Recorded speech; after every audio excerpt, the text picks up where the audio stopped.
Así que damos gracias a Dios por todos ellos y también vamos a poner este culto, o sea, esta predicación en las manos de nuestro Padre Celestial. Amado Dios, te damos gracias por estos niños, gracias porque tú los has traído, Señor. Qué bueno es ver niños que crecen en tus caminos, en medio de estos tiempos tan convulsos y difíciles, que tú los traes a buscar de ti, Señor, y que pones en el corazón de sus padres la responsabilidad de enseñarles las verdades acerca de ti. Ahora que ellos van a tener su culto, bendícelos y usa a la persona que tiene esta tarea tan importante. Ayúdanos también ahora en la predicación de tu palabra. En tus manos nos ponemos en el nombre de Jesucristo. Amén. Pueden pasar todos los niños. Qué bueno es celebrar 32 años de la fidelidad de Dios, porque al final todo es el Señor y todo es su fidelidad. Mientras pensaba en qué predicar, hay un pasaje que siempre llama mi atención a la hora de hablar de la iglesia, porque contiene lo que podríamos llamar un estilo de vida contagioso, ¿verdad? En estos tiempos de tantos contagios por bacterias y virus, qué bueno es que nosotros nos convirtamos en personas que contagien a otros en su interés acerca del Evangelio y de Jesucristo. El pasaje que está en la primera carta a los Tesalonicenses, en el capítulo 2, los versos del 1 al 13, me gustaría leerlo nuevamente, porque a vosotros mismos sabéis, hermanos, que nuestra visita a vosotros no resultó vana, pues habiendo antes padecido y sido ultrajados en Filipo, como sabéis, tuvimos de nuevo en nuestro Dios para anunciaros el Evangelio de Dios en medio de gran oposición, porque nuestra exhortación no procedió de error ni de impureza, ni fue por engaño, sino que según fuimos aprobados por Dios para que se nos confiase el Evangelio, así hablamos, no como para agradar a los hombres, sino a Dios que prueba nuestros corazones, porque nunca usamos de palabras lisonjeras, como sabéis, ni encubrimos avaricia, Dios es testigo, ni buscamos gloria de los hombres, ni de vosotros, ni de otros, aunque podíamos seros carga como apóstoles de Cristo. Antes fuimos tiernos entre vosotros, como la nodriza que cuida con ternura a sus propios hijos. Tan grande es nuestro afecto por vosotros, que hubiéramos querido entregaros no solo el Evangelio de Dios, sino también nuestras propias vidas, porque habéis llegado a sernos muy queridos. Porque os acordáis, hermanos, de nuestro trabajo y fatiga, cómo trabajando de noche y de día, para no seros gravosos a ninguno de vosotros, os predicamos el Evangelio de Dios. Vosotros sois testigos, y Dios también, de cuán santa, justa e irreprensiblemente nos comportamos con vosotros los creyentes. Así como también sabéis de qué modo, como el Padre a sus hijos, exhortábamos y consolábamos a cada uno de vosotros, y os encargábamos que anduviese como es digno de Dios, que os llamó a su reino y gloria, por lo cual también nosotros, sin cesar, damos gracias a Dios de que cuando recibiste la palabra de Dios que oíste de nosotros, la recibiste no como palabra de hombre, sino según es en verdad la palabra de Dios, la cual actúa en vosotros los creyentes. Decía que este pasaje contiene la descripción de lo que es un estilo de vida contagioso. Y quiero que nos preguntemos con toda honestidad, ¿por qué hay iglesias que atraen tanto a las personas? ¿Por qué? Y cuando hablo de atracción, es atracción genuina, auténtica. ¿Por qué hay iglesias que tienen tanto magnetismo y un crecimiento tan sólido y constante? Porque los números no son necesariamente una evidencia de una iglesia sana. Es cierto que cuando una iglesia está sana va a crecer, pero no todo crecimiento es una evidencia de una iglesia sana. Hoy en día y los han vuelto a fábulas, pero la verdadera iglesia del Señor, edificada sobre Jesucristo, crecerá. ¿Qué es lo que hace entonces a esas iglesias tan eficaces? Repito, no es el tamaño, no es la riqueza económica, no se trata de cuántos cristianos diezman o no.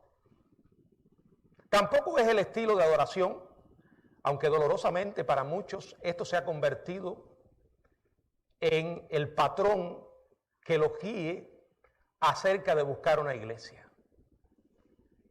Y escuchas expresiones como esta: bueno, allí se siente la presencia de Dios. Y allí es una iglesia que adora vivamente. Son expresiones de corazones desenfocados. ¿Por qué desenfocados? Porque han puesto su enfoque en la experiencia por encima de la palabra. No es el estilo de vida, no es el estilo de adoración. Es lo que podríamos llamar un estilo de vida que contagia. Pero ¿qué cosa es un estilo de vida contagioso? Bueno, este pasaje que acabamos de leer habla sobre esto. La iglesia de Tesalónica, una iglesia del primer siglo, que en su oleada de crecimiento creció de una manera extraordinaria. Hacia fines de ese siglo, la iglesia estaba compuesta por personas que estaban poniendo el mundo al revés. Estaban haciendo su trabajo y lo estaban haciendo bien. Qué bueno es que nosotros miremos ese modelo, ¿verdad? Porque hoy estamos celebrando 32 años, no sabemos cuántos años más vamos a celebrar. Yo vivo convencido, y lo he dicho y seguiré diciéndolo mientras Dios me dé fuerza para usar este lugar, que la venida del Señor está a las puertas. Él puede venir por nosotros en cualquier momento. Y luego este hermoso edificio podrá convertirse en cualquier otra cosa que no tenga nada que ver con la predicación del Evangelio. Porque la iglesia somos nosotros. Por nosotros vendrá el Señor. Y mientras esperamos, trabajamos, proclamamos, anunciamos las virtudes de aquel que nos llamó de las tinieblas a la luz. Y cuando hacemos bien nuestro trabajo, vamos a trastornar el mundo entero. Las congregaciones de la Biblia, la iglesia de Tesalónica, la iglesia primitiva, de la que nos cuenta el libro de los Hechos, estaban caracterizadas por la pureza y la santidad. La gente vivía una vida santa. Y si algo caracterizaba a esas congregaciones era la sencillez. Mire aquellas iglesias y era todo de una manera muy sencilla, sin tantas complicaciones. Pero tenían un estilo de vida pero tan contagioso que rápidamente comenzó a llamar la atención del mundo. A tal punto que hasta los jóvenes creyentes estaban dispuestos a dar su fe por Cristo. O sea, su vida por Cristo. ¡Qué tremendo! Ellos sabían en quién habían creído y lo que esto implicaba. Algunos de estos creyentes vivían en Tesalónica. Y en esta primera carta, en este capítulo 12, el apóstol reflexiona sobre las 6 u 8 semanas que pasó entre ellos. Y mientras lo hace, él escribe estas tremendas palabras. Verso 1. Porque vosotros mismos sabéis, hermanos, que nuestra visita a vosotros no resultó en vana. No resultó vana. ¿Qué recuerdo para Pablo?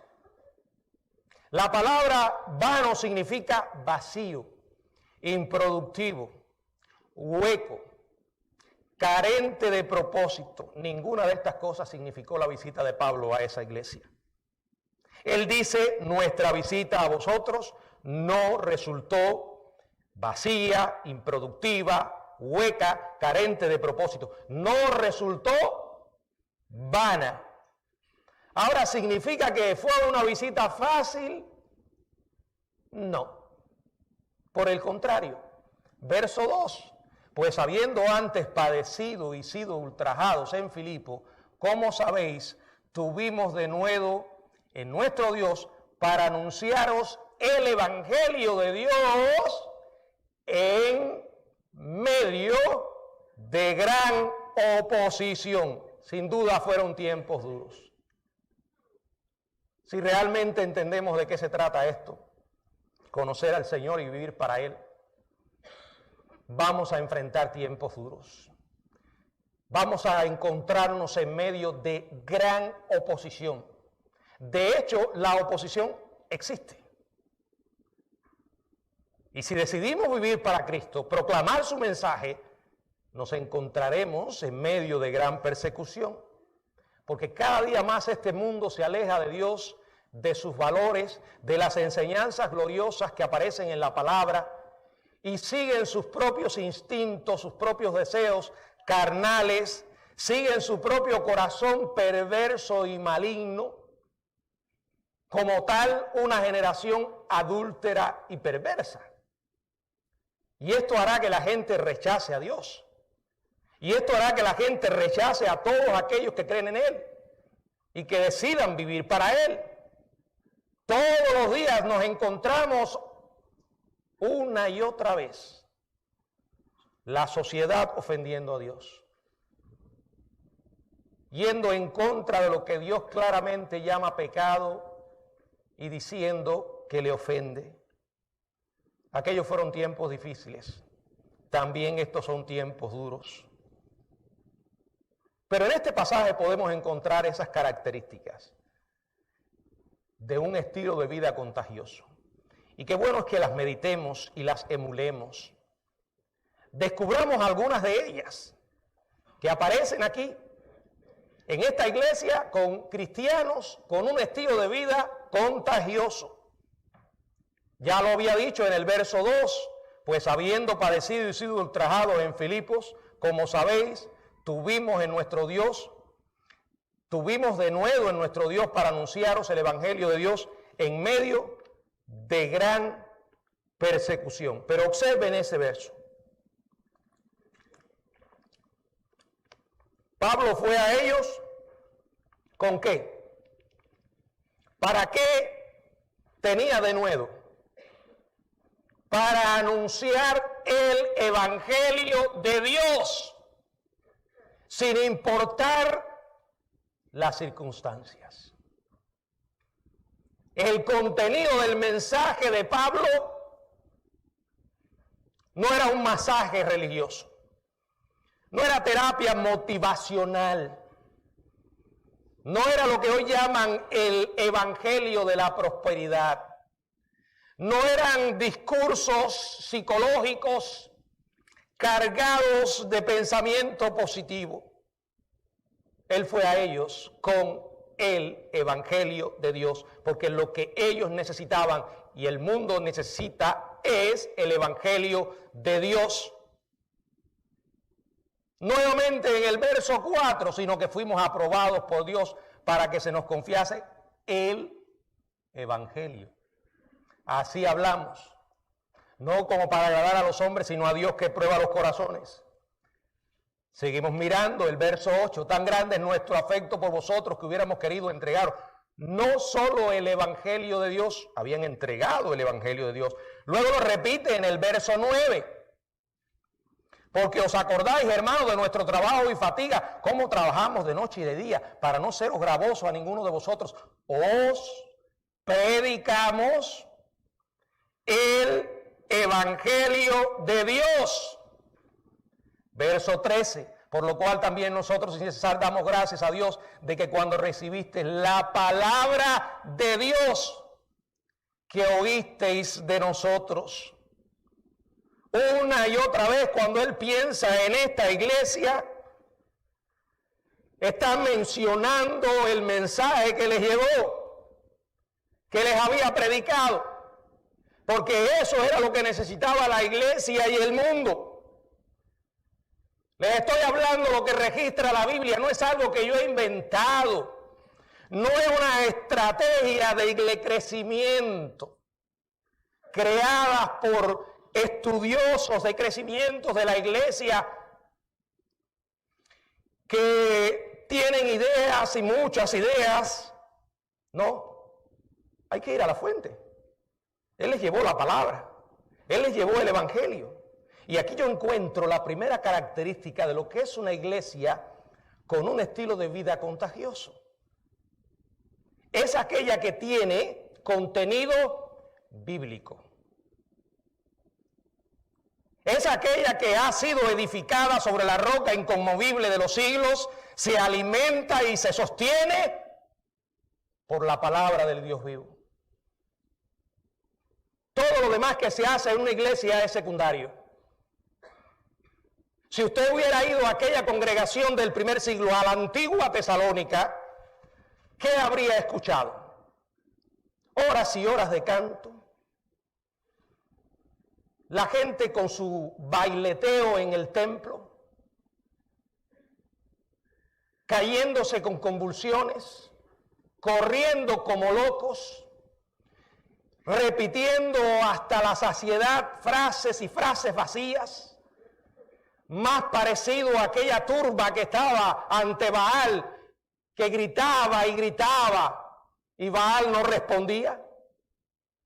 Hermanos, en un espectáculo de ese tipo, en un show de ese tipo, es indudable que las emociones se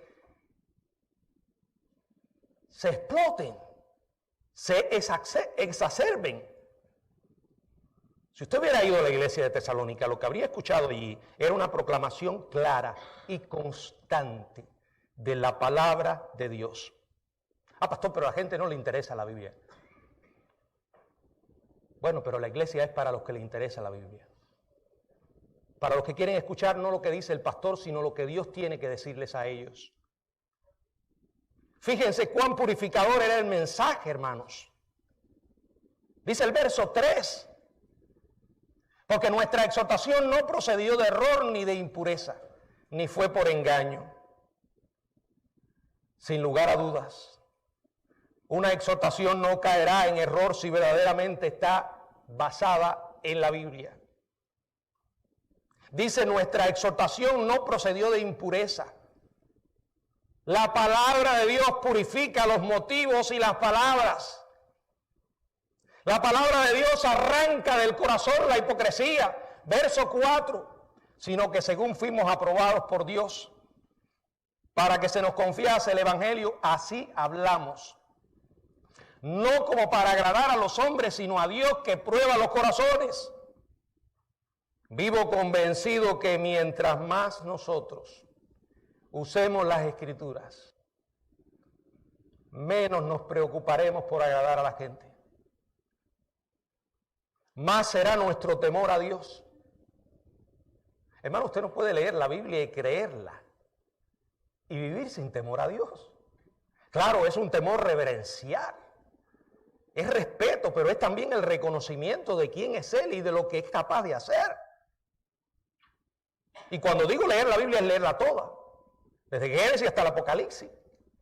No solo cuando la iglesia sale y estaba bajo el paraguas de la gracia, porque de no haber sido por el paraguas de la gracia, desde el mismo comienzo cuando Dios llamó a Israel, creó un pueblo y se reveló como el Dios santo. Cuando llamó a Israel a que estuvieran allí a los pies de aquel monte porque le entregaría la ley a Moisés. Y les advirtió que no crucen los límites de este monte. Sea animal o persona quien traspase el monte, morirá. Y comenzó a entregarle allí la ley. Una ley que refleja el carácter santo de Dios. Y cuando el pueblo quiso hacer las cosas a su manera, la ira de Jehová se encendió muchas veces. Muchos cayeron muertos. Muchos. Por tomar en poco la palabra de Jehová. Dios es santo. Y cuando lo conocemos en la Biblia, vivimos conscientes de quién es Él. Y que como Él es santo, nosotros debemos ser santos. Debemos enseñar esto. No es popular, lo sé. Sobre todo porque la gente hoy no vive una vida santa. Pero escúcheme bien. Y me lo digo a mí como pastor, a usted como maestro, como discipulador. Cuando usted de verdad se compromete con la palabra de Dios, va a poner cada vez menos atención a las caricias o a los ataques provenientes de los demás. No le va a importar lo que otros digan.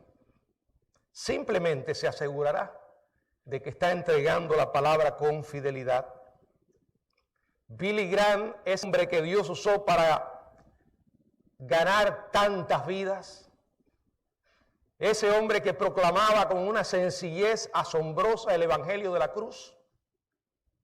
Y el poder de Dios se desataba por medio de la palabra y vidas eran transformadas.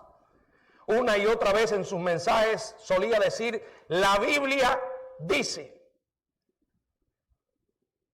En todas partes del mundo donde estuvo, repetía lo mismo. La Biblia dice. Esa es la autoridad del predicador. Esa es la autoridad del evangelista. Es la autoridad del maestro. Esa es la autoridad de una iglesia. Tener contenido bíblico. Mi prioridad es que cada vez que ustedes vengan a este lugar y salgan de aquí, puedan hacerlo con la seguridad de que ha incluido un tiempo de instrucción bíblica. De que usted salga conociendo lo que Dios ha dicho en su palabra. Y en segundo lugar, salga con claridad y certeza de lo que debe hacer al respecto de lo que ha escuchado.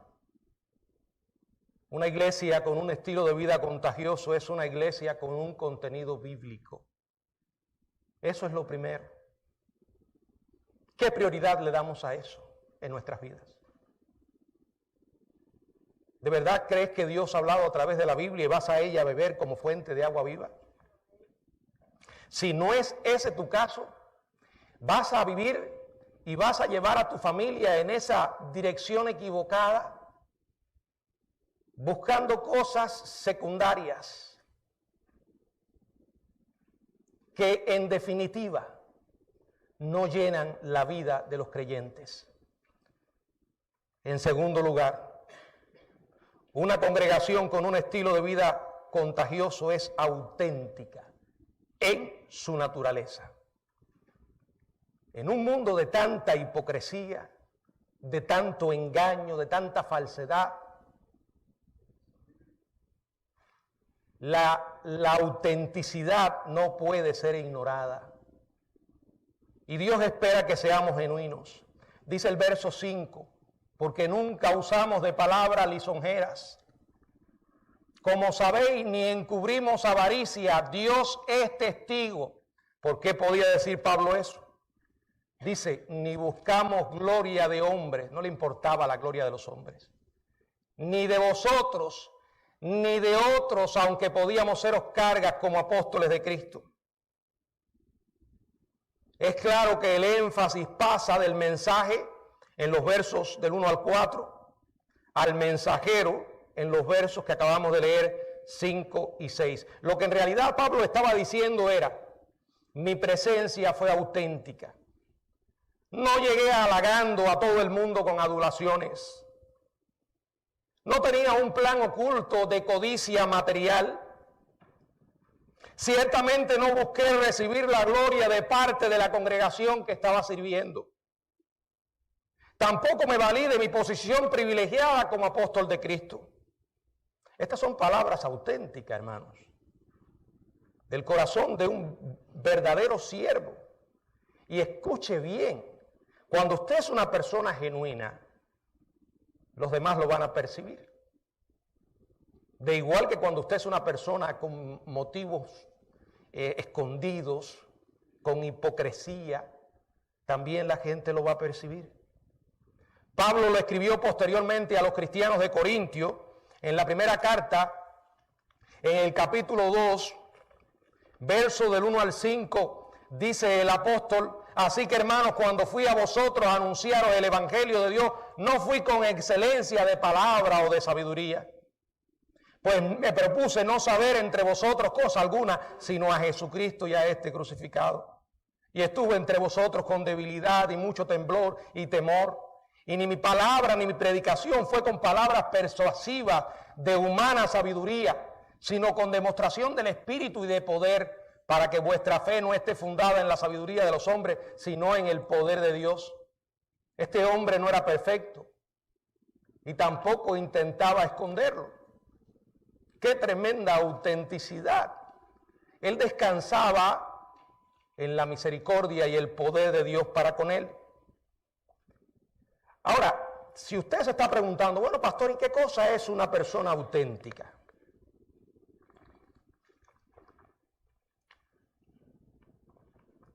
La autenticidad es algo que se produce cuando personas verdaderas dicen cosas verdaderas acerca de asuntos verdaderos con sentimientos verdaderos. Lo repito, la autenticidad es cuando las personas verdaderas dicen cosas verdaderas acerca de asuntos verdaderos con sentimientos verdaderos. No hay pomposidad de palabrería, no hay un doble lenguaje, una doble motivación. No hay palabras cargadas de religiosidad que parecen piadosas pero que carecen de autenticidad. Cuando uno es auténtico, vive lo que es, dice la verdad y admite sus fracasos y debilidades cuando corresponde. Conocer a alguien así no es algo maravilloso. Las personas que vemos en la Biblia eran muy humanos. Y Dios los usó de una manera tan extraordinaria porque no escondían su humanidad. Aquí tenemos a Pablo. Yo te puedo asegurar que cuando la gente descubre una iglesia así, que promueve esto, las personas no pueden permanecer lejos. Es como un imán que atrae. Una iglesia que permanece bíblica en su contenido será esencial. De hecho, eso sí, de por sí solo atraerá la atención de los verdaderos buscadores. Pero antes que pase mucho tiempo, la gente comenzará a preguntarse si esa enseñanza es solo palabras, si no hay algo más. La gente comenzará a ver y a buscar si verdaderamente los que creen en la Biblia intentan vivirla. Si realmente es una iglesia que cree lo que dice creer. Un estilo de vida contagioso es una iglesia que tiene contenido bíblico. Es una iglesia que es auténtica en su naturaleza.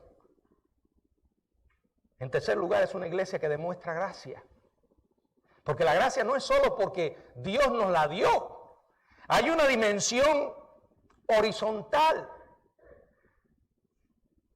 Él derramó gracia sobre nosotros para que nosotros derramemos esa gracia sobre otros. Miren lo que dice los versos del 7 al 11. Antes fuimos tiernos entre vosotros, como la nodriza cuida con ternura a sus propios hijos. Tan grande es nuestro afecto por vosotros, que hubiéramos querido entregaros no solo el Evangelio de Dios, sino también nuestras propias vidas, porque habéis llegado a sernos muy queridos, porque os acordáis, hermanos, de nuestro trabajo y fatiga, como trabajando de noche y de día para no seros gravosos a ninguno de vosotros, os predicamos el Evangelio de Dios. Vosotros sois testigos y Dios también de cuán santa, justa e irreprensiblemente nos comportamos con vosotros. Asimismo, así como también vosotros, de qué modo como el Padre a sus hijos exhortamos y consolamos a cada uno de vosotros. Fíjense, este pasaje habla de la ternura de una madre y al final hace referencia a la autoridad de un padre. ¿Qué usted aprende de esto? Se habla de madre, de padre, de hijos, de amor. ¿A qué le suena esto? La iglesia es una familia. La iglesia no es una empresa, no es una fábrica. La iglesia es una familia. Y esto es algo que tenemos que repetirlo hasta entenderlo. Porque llegamos a veces del mundo con una mentalidad totalmente secular y creemos que lo mismo que funciona en el mundo va a funcionar en la iglesia. Y algunos llegan a la iglesia pensando que la iglesia es una empresa y el CEO de la iglesia es el pastor, ¿verdad? Es el hombre de emplear, el hombre que tiene que emplear y despedir a la gente. Si no te ríes bien, vas afuera. Si haces las cosas bien, vas adentro. La iglesia no es una empresa. La iglesia es una familia. Lo dice la Biblia. Las empresas, las fábricas, no tienen padre, no tienen madre. La familia sí. Y es una familia llena de gente imperfecta, que estamos bajo tratamiento, que cada día tratamos de conformarnos más a la imagen de Cristo. Y como seres humanos estamos cargados de imperfección y errores. Eso va en dos vías siempre, de aquí para allá y de allá para acá. De hecho, dice Santiago, si alguno no ofende en palabra, es varón perfecto. Dígame, ¿dónde está ese varón perfecto? ¿Dónde está esa mujer perfecta? ¿Qué clase de espíritu gobierna la iglesia? Yo aquí lo que leo es gracia. También leo cariño profundo, bondad, aliento, comprensión. Hace años aprendí que la iglesia debe tener o debe ser una mezcla de acero con terciopelo. Una combinación irresistiblemente contagiosa. Porque es así cuando se refleja la gracia. Por ejemplo, habrá ocasiones en que una iglesia y un pastor deben ser de acero. El acero no se le puede dar forma. Es duro. ¿Cuándo? Bueno, cuando la circunstancia lo demande.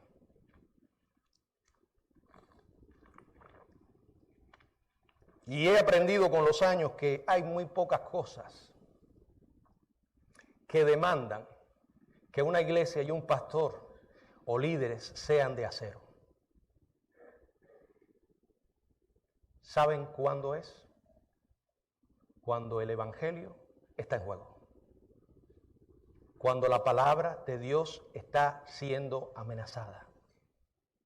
Cuando hay peligro de que la gente sea confundida. Esto no se negocia. Sus verdades no se negocian. A veces me encuentro invirtiendo energía, drenando mis fuerzas en cosas que Dios no me ha llamado a hacer. Y he tenido que frenar y orar y decir, Señor, perdóname. Tú no me llamaste a esto. Y en consecuencia, estos disgustos que estoy enfrentando no son para tu gloria.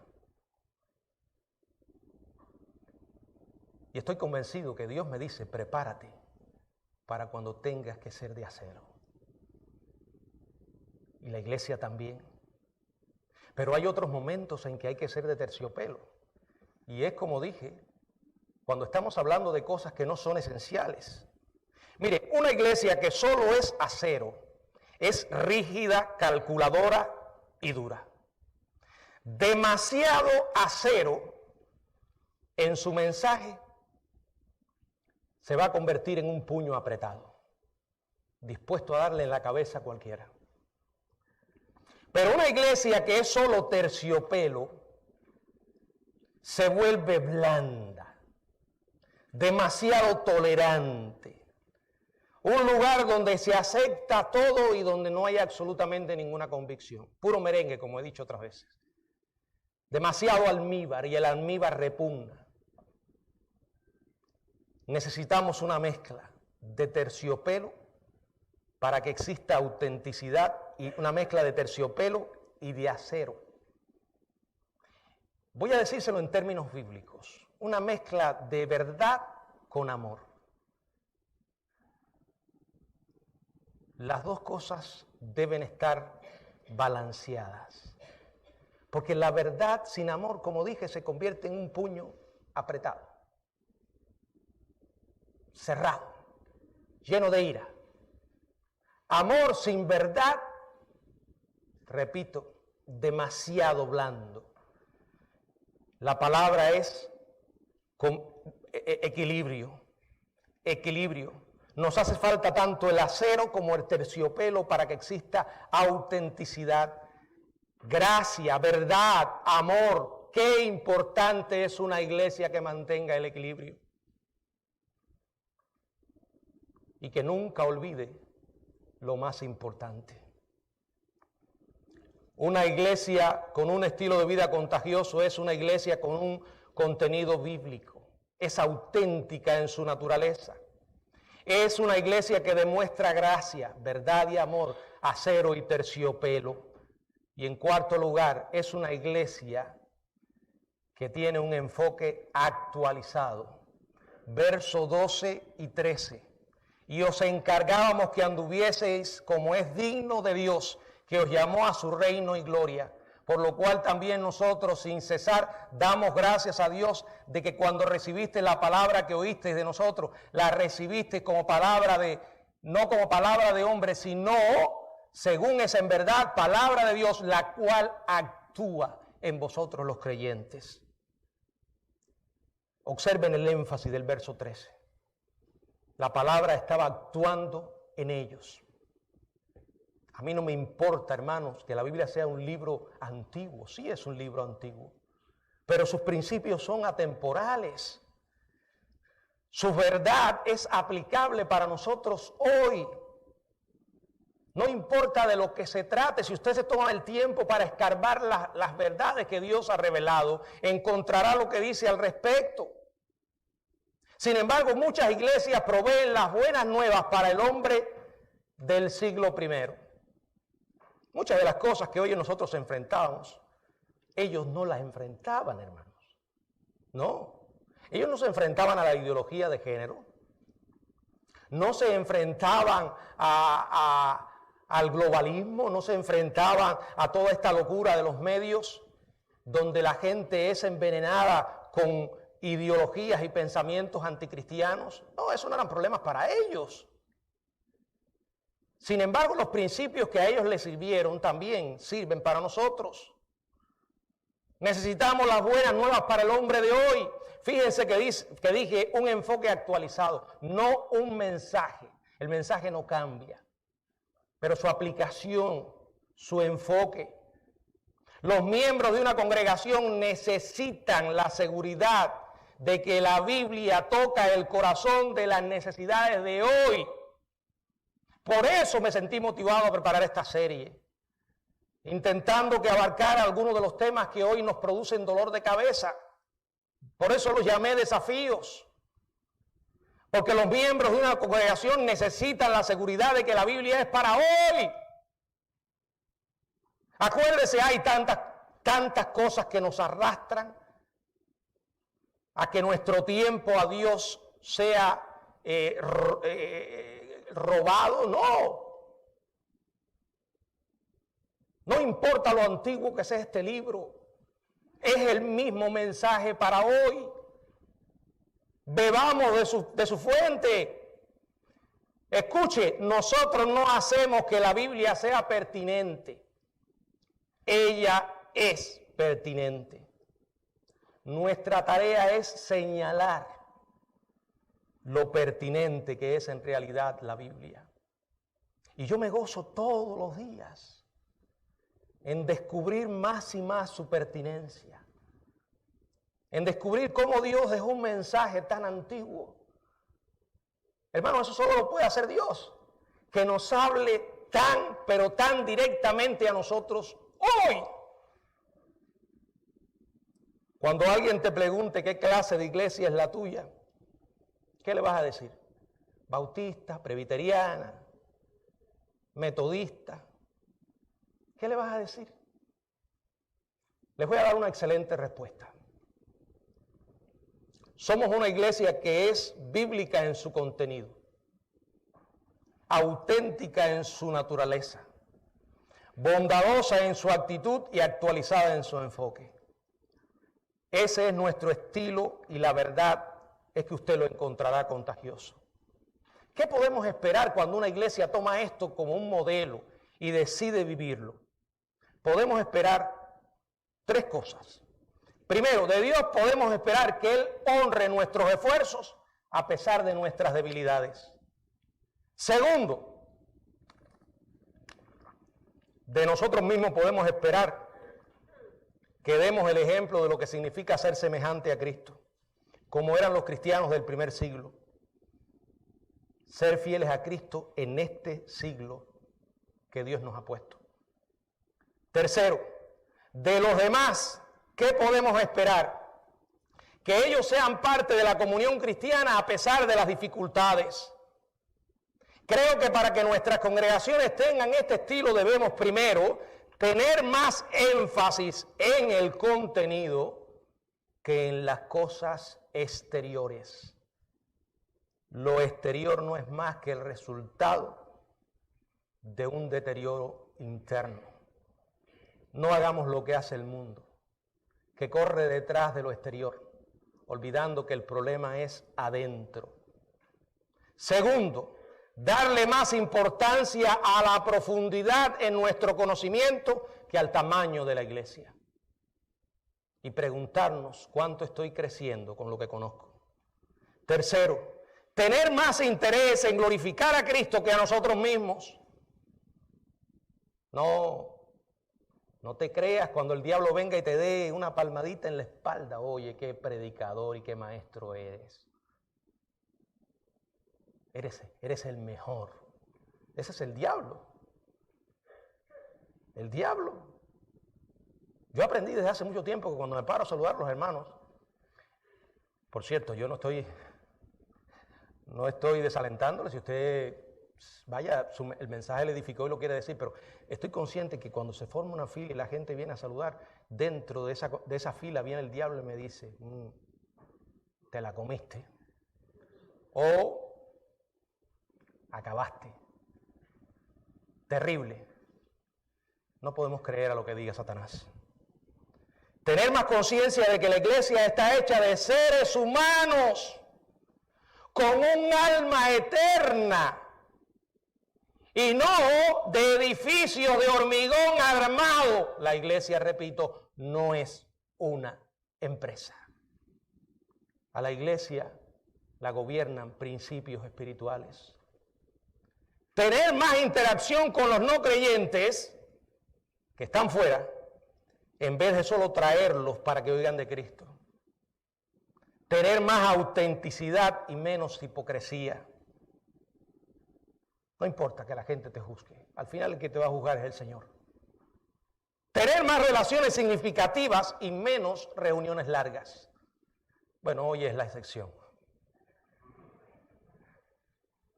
Ustedes saben que yo no soy dado a reuniones largas. Creo que vale más el significado o las relaciones significativas que el largo de una reunión. Eso se llama un estilo de vida contagioso. Amados, que el Señor nos ayude a vivir para la gloria de nuestro Dios. A vivir esto que encontramos en esta iglesia, recordando siempre que no somos más que instrumentos de Dios, siervos de Él, para proclamar su mensaje en un mundo perdido. Y debemos hacerlo con autoridad, debemos hacerlo con poder, creyendo con todo nuestro corazón en lo que proclamamos y dejando los resultados al Señor. Que Él nos bendiga. Amén.